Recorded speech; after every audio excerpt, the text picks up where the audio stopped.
सुप्रभात विद्यार्थियों। आज हम आपकी हिंदी की जो पुस्तक है उसका जो 16वां अध्याय है भक्ति के पद, उनको पढ़ेंगे और समझेंगे। देखिए, हिंदी साहित्य का जो इतिहास है उसको 4 भागों में बांटा गया है। पहला जो काल है वो है आदिकाल, उसके बाद भक्ति काल, उसके बाद रीति काल और उसके बाद आधुनिक काल। तो देखिए, जो दूसरा काल था भक्ति काल, उस भक्ति काल में जो भक्त कवि हुए उन्होंने भगवान की स्तुति में कई पद लिखे और उसी से संबंधित है ये आपका जो पाठ है वो। इसमें मीराबाई, सूरदास जी और जो कबीर दास जी हैं, गुरु नानक देव हैं, इन चारों के पद हैं वो लिए गए हैं आपके इस पाठ में। तो सबसे पहले देखिए, मीराबाई है तो मीराबाई के बारे में थोड़ा सा समझ लेते हैं। मीराबाई का जो जन्म है 1498 ईस्वी में हुआ था और इनका जन्म कहाँ हुआ था? जो जोधपुर है वहाँ, जो मेड़ता है वहाँ कुड़की ग्राम में राजा रतन सिंह के यहाँ हुआ था। और ये बचपन से ही कृष्ण भगवान को अपने पति के रूप में मानती थी। हालांकि इनका विवाह है वो राणा सर संग्राम सिंह थे, उनके पुत्र थे भोजराज, उनके साथ हुआ था। लेकिन थोड़े दिनों में ही इनके पति का देहांत है वो हो गया था और ये भगवान श्री कृष्ण के पद ही गाने लग गई थी और उनकी पूजा में ही क्या हो गई थी? तल्लीन हो गई थी। और ऐसा कहा जाता है कि अंत में उनकी मूर्ति में ही समाहित हो गई थी। और जो सूरदास जी हैं, ऐसा मानते हैं कि वो जन्मांध थे, जन्म से क्या थे?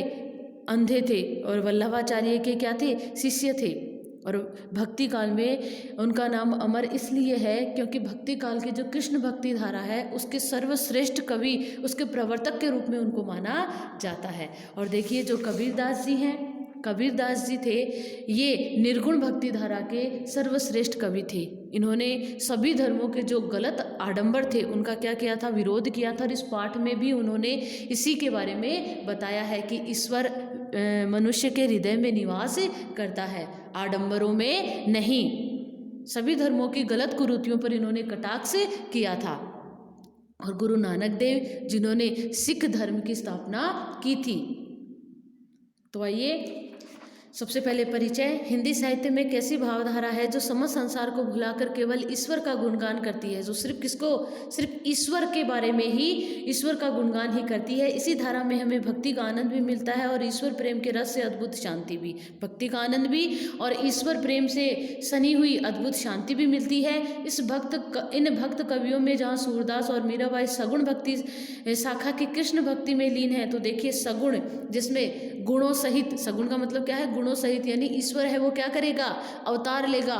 ईश्वर के भी हमारे जैसे ही क्या है? वो भी हमारे जैसे ही मनुष्य है। उसकी आँख, नाक, कान, माता पिता सब कुछ हैं। उन्होंने इस धरती पर क्या किया है? अवतार लिया है। उन्हें हम देख सकते हैं। ये होता है सगुण। तो सगुण जो भक्ति शाखा है कृष्ण भक्ति में लीन है, वहाँ कबीर और नानक देव ने अपने निराकार देव की निर्गुण भक्ति में जीवन दर्शन पाया है। और मैंने आपको बताया था निर्गुण जो काव्य धारा है, तो देखिए गुरु नानक देव और कबीर दोनों ही निर्गुण भक्ति में क्या थे? तल्लीन थे। इसका मतलब होता है उन्हें हम निर्गुण, गुण तो हैं लेकिन गुण होते हुए भी वो क्या है? निर्गुण है, निराकार है, उनका कोई आकार नहीं है, अविनाशी है, उन्हें हम देख नहीं सकते। तो देखिए, पढ़ते हैं पहले मीराबाई जी का। पायो जी में तो राम रतन धन पायो, कि पायो जी में तो, कि मैंने तो क्या किया? राम रतन धन पाया। रतन के रूप में मैंने क्या पाया? राम को पाया। मैंने धन के रूप में किसको पाया? राम को पाया। वस्तु अमोलक दी मेरे सतगुरु। और ये जो राम रूपी धन है, ये वस्तु किसने दी है? ये मेरे सतगुरु ने दी है। और ये वस्तु कैसी है? अमोलक, अमूल्य है, जिसका कोई मूल्य नहीं है। करी कृपा अपनायो, और उनकी कृपा से मैंने उन्हें क्या कर लिया? अपना लिया। उन्होंने मुझ पे कृपा की और मैंने उन्हें क्या कर लिया? अपना लिया। जन्म जन्म की पूंजी पाई, मैंने तो जन्मों जन्मों की पूंजी है वो पाली, प्राप्त कर ली। जग में सबे खवायो, जग में जो कुछ था मेरा, जो क्या था, देखिए क्षणभंगुर जीवन है ये, हमें मृत्यु शाश्वत है, मृत्यु तो एक दिन आनी है, लेकिन जो प्राप्त करना है वो क्या है? मोक्ष, ईश्वर। तो मैंने इस संसार की जो क्या थी? बेकार की वस्तुएं थी वो सारी क्या कर दी, खो दी, लेकिन मैंने अमूल्य जो धरोहर है, राम रूपी जो रत्न है, उसको मैंने क्या कर लिया, प्राप्त कर लिया। खर्चे न खूटे कोई चोर न लूटे, दिन दिन बढ़त सवायो। ना तो खर्च होता है खूटे और ना ही कम होता है, कोई चोर न लूटे और चोर भी से लूट नहीं सकता। दिन दिन बढ़त सवायो, और दिनों दिन ये जो रत्न है दिन दिन क्या हो रहा है, बढ़ता ही जाता है। इस प्रकार मैंने जो राम रूपी रत्न है उसको प्राप्त कर लिया है। सत्य की नाव खेवटिया सतगुरु, और सच की जो नाव है उसका खेवटिया, उसको खेने वाला, उसका नाविक कौन है, सतगुरु है। मुझे मार्ग दिखाने वाला कौन है, सतगुरु है। क्योंकि कबीरदास जी ने भी तो लिखा है, गुरु गोविंद दऊ खड़े काके लागू पाए, बलिहारी गुरु आपने गोविंदियो बताए। क्योंकि उन्होंने भी यही बात कही है कि ईश्वर की प्राप्ति किसके द्वारा हो सकती है, ईश्वर की प्राप्ति है वो गुरु के द्वारा ही हो सकती है। तो गुरु वास्तव में सर्वश्रेष्ठ होता है। सत की नाव खेवटिया सतगुरु भव सागर तरी आयो, जिसकी वजह से मैंने क्या कर लिया, इस भव, इस संसार रूपी सागर को क्या कर लिया, पार कर लिया। मीरा के प्रभु गिरधर नागर हरक हरक जस गायो, और मीरा के प्रभु तो कौन है, गिरि को धारण करने वाले अर्थात श्री कृष्ण है। गिरिधर गिरे कहते हैं श्री कृष्ण को, क्योंकि उन्होंने गोवर्धन पर्वत है वो अपनी अंगुली पे धारण किया था। उनका यश है वो हर्षित होकर मीरा है वो गाती है। अब देखिए बहुत अच्छा पद था मीरा बाई का।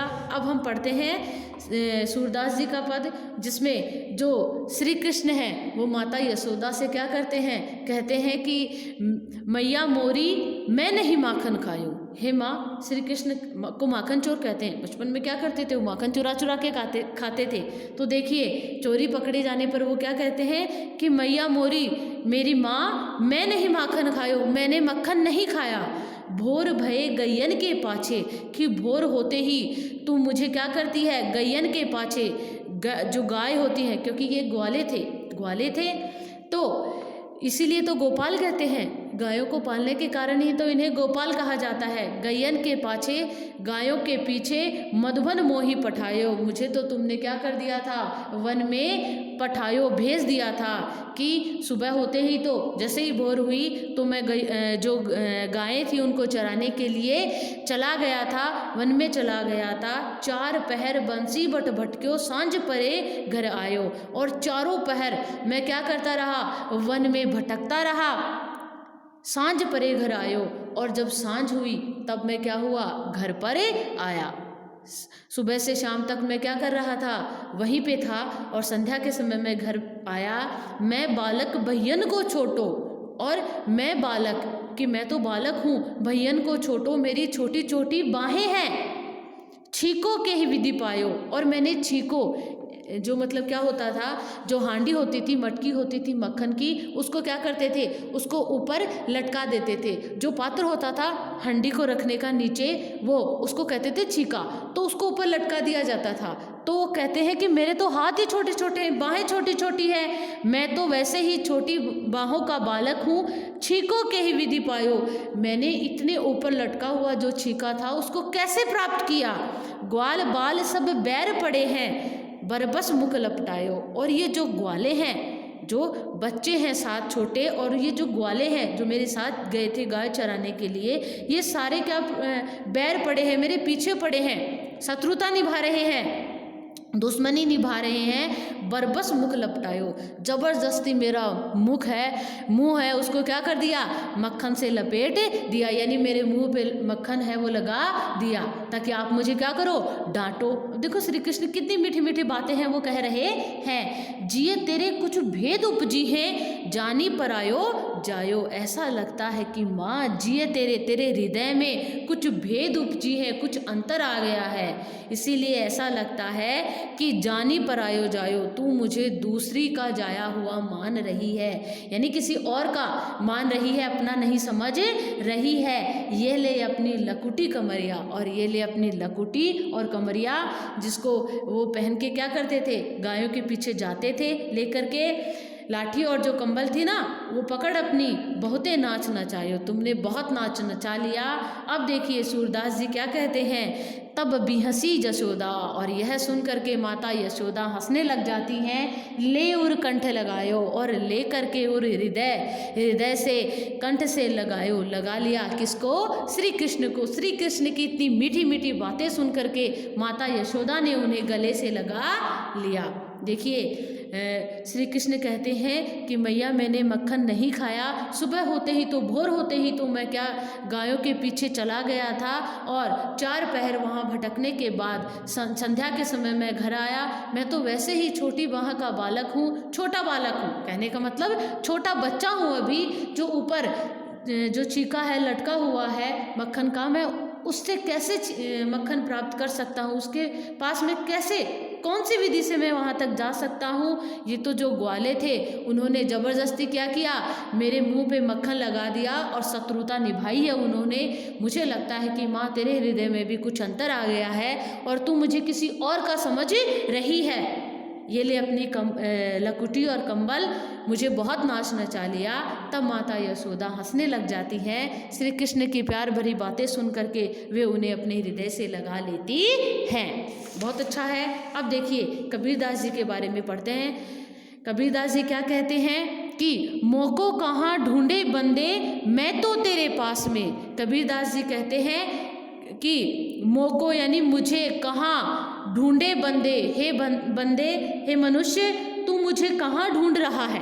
देखिए ईश्वर कह रहे हैं कि हे मनुष्य तू मुझे कहाँ ढूंढ रहा है, मैं तो तेरे पास में, मैं तो तेरे पास में ही हूँ, तू मुझे कहाँ ढूंढ रहा है।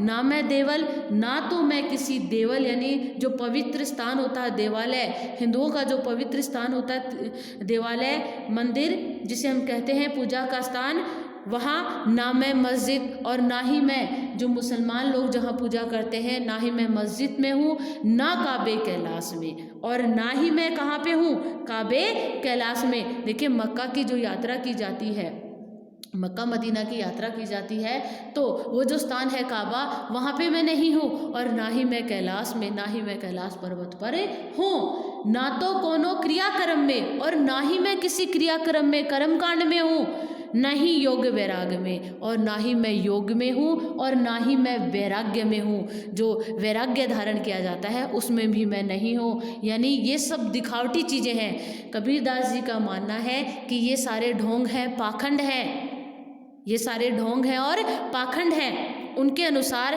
तो भगवान है, वो देखिए कहाँ है, खोजी होय तो तुरते मिली हो पल भर की तलाश में। कि अगर सच्चा कोई खोजने वाला हो तो तुरंत ही मिल जाएगा उसे पल भर की तलाश में, एक क्षण की तलाश में ही उसे क्या होगी, ईश्वर की प्राप्ति होगी। कहे कबीर सुनो भाई साधो, कबीरदास जी कहते हैं सुनो हे साधु लोगों, आप सुनिए, सब श्वासों की श्वास में, इस संसार के प्रत्येक व्यक्ति की श्वास में मैं क्या हूँ, विराजमान हूँ। देखिए कितना अच्छा पाठ है। कबीरदास जी क्या कह रहे हैं कि मोको कहाँ ढूंढे बंदे, हे मनुष्य तू मुझे कहाँ ढूंढ रहा है, मैं तो तेरे पास में, मैं तो तेरे नज़दीक ही हूँ। ना तो मैं किसी मंदिर में हूँ, ना मैं मस्जिद में हूँ, ना ही मक्का मदीना की यात्रा में हूँ, ना मैं कैलाश में हूँ, मैं किसी प्रकार की क्रियाक्रम में नहीं हूँ, और ना ही मैं वैराग्य में हूँ, ना ही मैं योग में हूँ। मैं अगर मुझे कोई सच्चा खोजने वाला है तो मैं पल भर की खोज में ही, तलाश में ही उसे मिल जाऊंगा।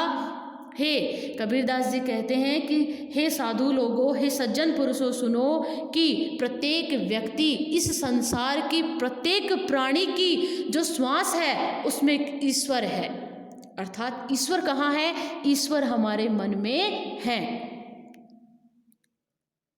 और यही बात उन्होंने लोगों तक पहुंचाई अपनी रचनाओं के माध्यम से कि ईश्वर है वो व्यक्ति के मन में होता है, उसे और कहीं ढूंढने की ज़रूरत नहीं होती है। इसके लिए हमें क्या करना चाहिए, हमारे अंदर अच्छी भावनाएं रखनी चाहिए। अब देखिए नानक जी क्या कहते हैं, काहे रे बन खोजन जाई, अरे काहे रे, क्यों रे वन खोजन जाई, वन में खोजने जाता है। सर्वनिवासी सदा अलेपा तो ही संग समाई, सर्वनिवासी सभी जगह रहने वाला, सदा हमेशा अलोपा निराकार है, उसका कोई आकार नहीं है, तो ही संग समाई। जो तू उसे ढूंढने जा रहा है वो तेरे साथ ही समाया हुआ है, वो तेरे भीतर ही है। यही बात देखिए नानक जी कह रहे हैं, पुष्प मध्य जो बास बसत है। देखिए पुष्प जो होता है, फूल जो होता है, खुशबू उसके अंदर होती है, खुशबू उसके अंदर होती है, मुकुर माही जस छाई।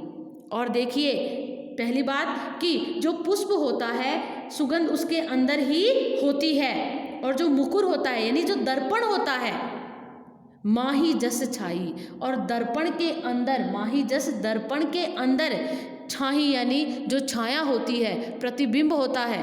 जैसे ही हम सामने जाते हैं दर्पण के तो हमारी जो छाया होती है वो उसमें साफ दिखाई देती है, वो उसी में समाहित होती है। दर्पण के सामने जाएंगे तो वैसे प्रकट हो जाएगी, उससे हम उसको अलग नहीं कर सकते, उससे हम उसको अलग नहीं कर सकते। ऐसे ही ईश्वर को हम अपने से अलग नहीं कर सकते। तैसे ही हरि बसे निरंतर, ऐसे ही तैसे ही वैसे ही हरि यानी जो ईश्वर है वो बसे निरंतर। घट ही खोजो भाई, घट यानी अपने हृदय में ही।